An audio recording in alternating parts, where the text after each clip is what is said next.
Hello everyone. हम कर रहे हैं लेसन फिफ्थ। लेसन का नाम है फॉर्म्स एंड फ्रेम्स। और इससे पहले मैं आपको लेबल के बारे में बता चुका हूँ और टेक्स्ट बॉक्स के बारे में बता चुका हूँ, पासवर्ड बॉक्स के बारे में बता चुका हूँ। तो आज हम आगे करते हैं। इस प्रोग्राम के अंदर हमारा जो टॉपिक रहेगा वो होगा radio button and check box. तो पहले मैं आपको बताता हूँ चेक बॉक्स के बारे में। तो पहले आपको ये पता होना चाहिए चेक बॉक्स होता क्या है।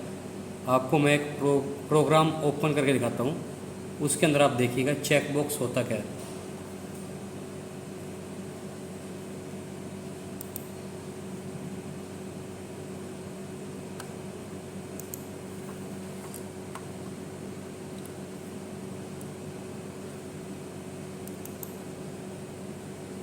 ये एक वेब पेज है, आप इसे देखें।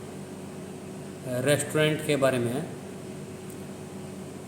Give your order, hot chowmein, pizza and dosa. तो आप इनके आगे देख रहे हैं ये बॉक्सेस बने हुए हैं। इन बॉक्सेस को हम चेक बॉक्स कहते हैं। तो एक चेक बॉक्स पहले से ही सिलेक्टेड है, हॉट चाउमीन, और हम चाहे तो पिज़्ज़ा को भी सिलेक्ट कर सकते हैं और डोसा को भी सिलेक्ट कर सकते हैं। तो ये चेक बॉक्स कैसे बनते हैं, इनका प्रोग्राम देखते हैं हम।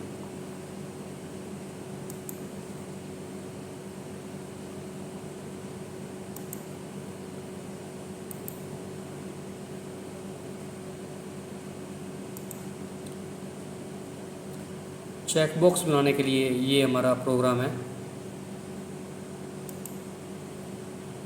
तो आप देख रहे हैं HTML हेड टाइटल आएगा आपका, और मैं ऐसा करता हूँ एक तरफ प्रोग्राम कर देता हूँ और दूसरी तरफ वेब पेज। अब आप देखिए एक तरफ वेब पेज है और एक तरफ प्रोग्राम। तो शुरू करते हैं। मैं आपको प्रोग्राम ट्रांसलेट करके समझा रहा हूँ। दूसरी तरफ उसका आउटपुट है। बॉडी में देखिए बैकग्राउंड कलर रेड है और टेक्स्ट वाइट है। आप देख रहे हैं ऐसा ही आ रहा है यहाँ पर वेब पेज में। बैकग्राउंड आपका रेड आ रहा है और टेक्स्ट वाइट आ रहा है। उसके बाद सेंटर, सेंटर के अंदर लिखा गया है लजीज रेस्टोरेंट, जो कि हेडिंग 1 में है। और हेडिंग 1 आपको पता होगा साइज़ इंक्रीज़ करने के लिए होता है। लजीज रेस्टोरेंट यहाँ पर लिखा हुआ आ रहा है सेंटर में और हेडिंग 1 के अंदर। उसके बाद आपका फॉर्म टैग शुरू हो रहा है, ये फॉर्म। इसके अंदर हमने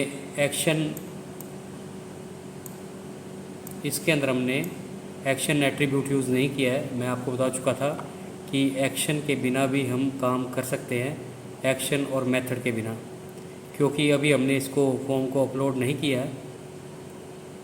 तो ये फॉर्म ओपनिंग हो गया और ये फॉर्म क्लोजिंग। उसके बाद हेडिंग 3 से जो साइज़ है थोड़ा डिक्रीज़ हो गया है हेडिंग 1 की कंपैरिजन में। उसके बाद गिव योर ऑर्डर, आप देख सकते हैं वेब पेज में लिखा हुआ आ रहा है गिव योर ऑर्डर। उसके बाद चेक बॉक्स कैसे बनते हैं। तो चेक बॉक्स बनाने के लिए भी हम इनपुट टैग का प्रयोग करेंगे। इनपुट, उसके बाद चेक बॉक्स का एक नाम लिखेंगे, जो मर्जी लिखें। हमने यहाँ पर नाम लिख दिया C1 फर्स्ट चेक बॉक्स का, और उसके आगे टाइप हमने दे दिया है चेक बॉक्स। मैंने आपको बताया था अलग अलग कंट्रोल बनाने के लिए अलग अलग टाइप होती है। चेक बॉक्स बनाने के लिए हमारा जो टाइप है वो हमें देना पड़ेगा चेक बॉक्स। उसके बाद अगला एट्रीब्यूट है वैल्यू एट्रीब्यूट। ये जो वैल्यू एट्रीब्यूट है आपका, ये इसलिए है ताकि जब आप ये ऑर्डर प्लेस करेंगे तो सर्वर के पास वैल्यू क्या जाए कि आपने क्या सिलेक्ट किया। जो आइटम आप सिलेक्ट कर रहे हैं उससे रिलेटेड वैल्यू सर्वर के पास भेज जाएगी, और वो वैल्यू होगी ये वाली, जिससे कि सर्वर को क्लियर होगा कि आपने ये ऑर्डर प्लेस किया है। और उसके बाद एक और एट्रीब्यूट है चेक्ड। ये चेक्ड एट्रीब्यूट जो है, आपने देखा जब हमने ये वेब पेज ओपन किया तो हॉट चाउमीन पहले से ही सिलेक्टेड आया था, और उसकी वजह ये थी कि हमने यहाँ पर चेक्ड एट्रीब्यूट यूज़ किया है। अगर ये चेक्ड एट्रीब्यूट यूज़ नहीं करेंगे तो आपका जो चेकबॉक्स है वो पहले से सिलेक्टेड नहीं आएगा। उसके बाद ये हमने इसको क्लोज़ कर दिया है, इनपुट टैग को देखो यहाँ पर क्लोज़ कर दिया है। क्लोज़ करने के बाद हमने लिख दिया हॉट चोमिंग रेट 120। तो ये जो हॉट चोमिंग रेट 120 है ये वहाँ पर एज इट इज़ प्रिंट होगा वेब पेज के अंदर एज इट इज़ प्रिंट होगा। देखिए आप यहाँ पे प्रिंट हो रहा है हॉट चोमिंग रेट 120। मीन्स कहने का मतलब ये है कि जो इनपुट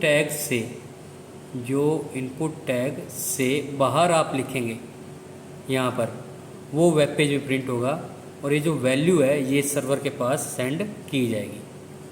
तो इस इनपुट के द्वारा, फर्स्ट वाले इनपुट के द्वारा आपका फर्स्ट चेकबॉक्स बन गया है, फर्स्ट वाले इनपुट के द्वारा आपका फर्स्ट चेकबॉक्स बन गया है, और सेकंड वाले इनपुट के द्वारा आपका सेकंड, और थर्ड वाले इनपुट के द्वारा आपका थर्ड चेकबॉक्स बन गया है। और तीनों चेकबॉक्स का हमें नाम जो है वो अलग अलग देना है। आप नाम कुछ भी दे सकते हैं, हमने यहाँ पर दिया है C1, C2 एंड C3, आप कोई मर्जी नाम दें। तो इस प्रोग्राम का आप स्क्रीनशॉट ले लें और उसके बाद मैं वेब पेज ओपन कर रहा हूँ, उसका भी स्क्रीनशॉट ले लें और उन दोनों को आप अच्छे से रीड करें और समझें। इसका स्क्रीनशॉट लें।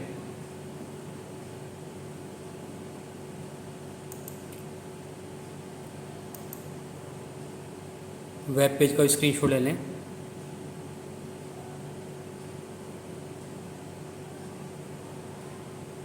तो ये था आपका चेकबॉक्स। अब मैं आपको बताता हूँ रेडियो बटन के बारे में। रेडियो बटन का पहले मैं वेब पेज ओपन कर रहा हूँ।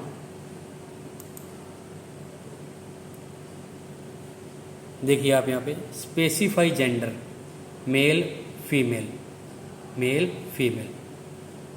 अब हम स्पेसिफाई जेंडर में मेल सेलेक्ट कर रहे हैं, मेल सेलेक्ट हो गया। अब फीमेल सेलेक्ट करता हूँ, एग्जांपल के तौर पे मैंने फीमेल सेलेक्ट किया, तो आप देखेंगे कि ये मेल हट जाएगा, फीमेल सेलेक्ट हो गया। अब मेल सेलेक्ट करता हूँ तो फीमेल हट जाएगा। यानी कि जो रेडियो बटन होते हैं, पहली बात तो ये है कि चेकबॉक्स और रेडियो बटन में डिफरेंस क्या है। चेकबॉक्स आपके देखने में स्क्वायर होंगे, रेडियो बटन गोल होंगे।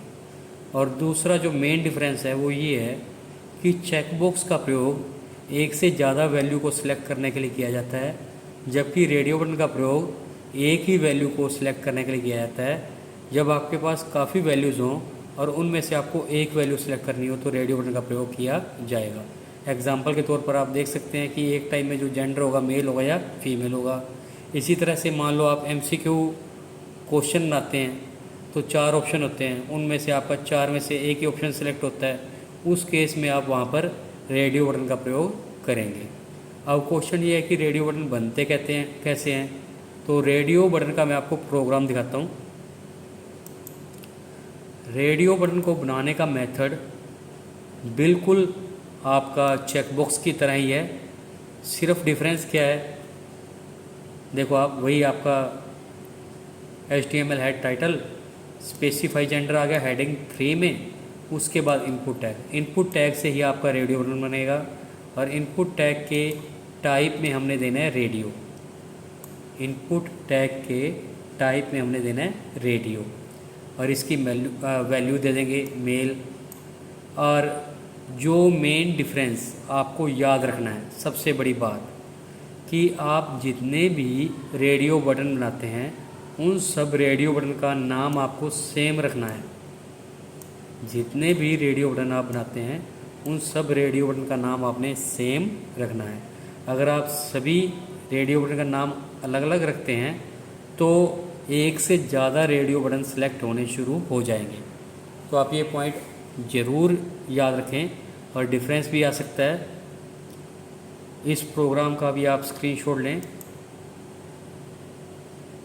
और कोई दिक्कत आती है तो आप मुझे कमेंट में पूछ सकते हैं। और पीछे जो प्रोग्राम आपके हो चुके हैं उनके लिंक डिस्क्रिप्शन में दिए हुए हैं, आप वहाँ पर जाकर उन प्रोग्राम को भी देख सकते हैं। Thank you students.